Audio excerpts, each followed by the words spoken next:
Pemirsa, kita akan lanjutkan perbincangan dengan pengamat Timur Tengah Yon Mahmudi. Pak Yon, Presiden Trump tidak izin ke Kongres Amerika Serikat sebelum menyerang Iran. Anda melihat hal ini bagaimana? Ya, ini artinya bahwa perang yang dilakukan oleh Trump dalam perspektif Amerika sendiri adalah sebuah kebijakan yang ilegal ya, yang belum mendapatkan persetujuan dari Kongres, tetapi secara sepihak dilakukan oleh Trump. Ini kan sebuah pelanggaran sebenarnya dalam konstitusi.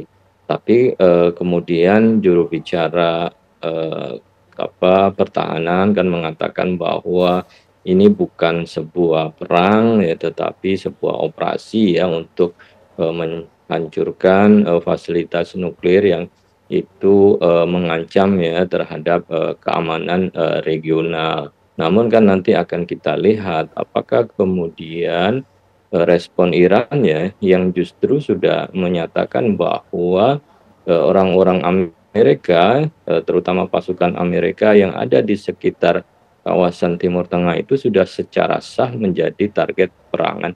Artinya ya peperangan terbuka sebenarnya sudah dimulai, hanya saja Iran belum melakukan serangan secara langsung ya kepada target Amerika, tetapi masih kemudian melakukan retaliasi dengan melakukan intensifikasi serangan rudal ke Israel. Dari sisi legalitas ya, kebijakan Trump sendiri itu kan mendapatkan penentangan bahkan dari Kongres sendiri dan juga rakyat Amerika yang memang menentang adanya peperangan. Dan Trump dalam kampanye dulu juga menyatakan bahwa tidak akan terlibat di dalam peperangan. Ini kan kemudian disebut sebagai kebohongan publik yang dilakukan oleh Trump karena tidak sesuai dengan janji-janji kampanyenya yang anti perang, tapi justru sekarang memprovokasi untuk berperang di Iran bersama Israel. Baik, kemudian apakah kondisi ini akan memicu negara lain untuk membantu Iran seperti Rusia yang sudah bersedia, atau selain Rusia kira-kira negara mana lagi, Pak Yon?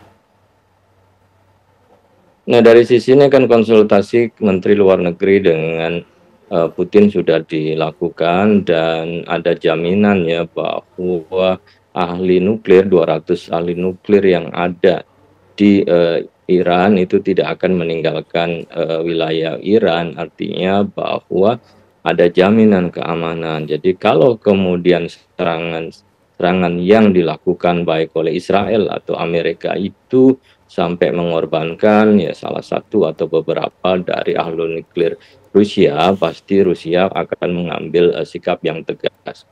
Kemudian yang kedua, investasi Cina di Iran itu sangat banyak ya. Jadi Cina tentu tidak segan-segan untuk melindungi kepentingan bisnisnya di Iran apabila terganggu atau kemudian terancam ya oleh agresi Amerika maupun Israel.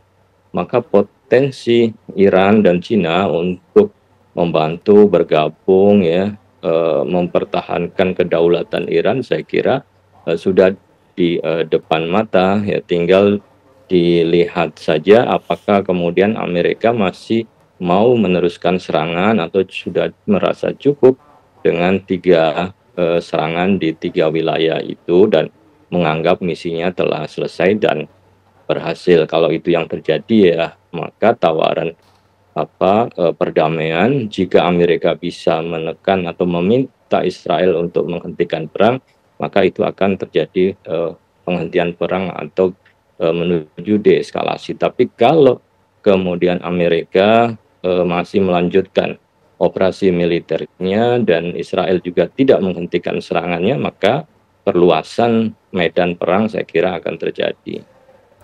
Baik, kemudian Iran mengancam akan menutup Selat Hormuz. Bagaimana dunia melihat hal ini, Pak Yon?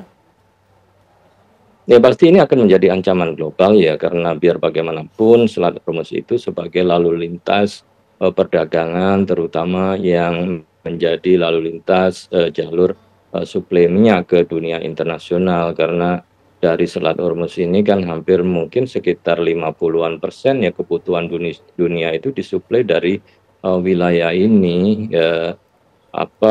Impor minyak yang dapatkan ya oleh Cina sendiri dari Iran kan juga melalui ini. Kemudian negara-negara lain Asia Tenggara termasuk Indonesia juga kan mengandalkan wilayah di Selat Hormuz. Jadi kalau terjadi penutupan Selat Hormuz itu pasti akan menghentikan aktivitas ya pengiriman minyak, dan itu akan berdampak besar ya bagi dunia secara ekonomi, karena pasti akan terjadi peningkatan harga minyak, dan penutupan sehari itu kan dampaknya bisa 1 bulan ya bagi perkembangan ekonomi global. Bayangkan kalau ternyata nanti ditutup ya dalam waktu beberapa hari atau dalam ukuran minggu, ya pasti ini akan mengakibatkan Baik. krisis global yang tidak diinginkan oleh dunia internasional.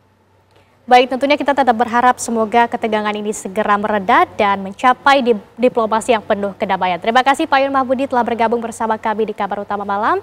Selamat malam, selamat beraktivitas kembali.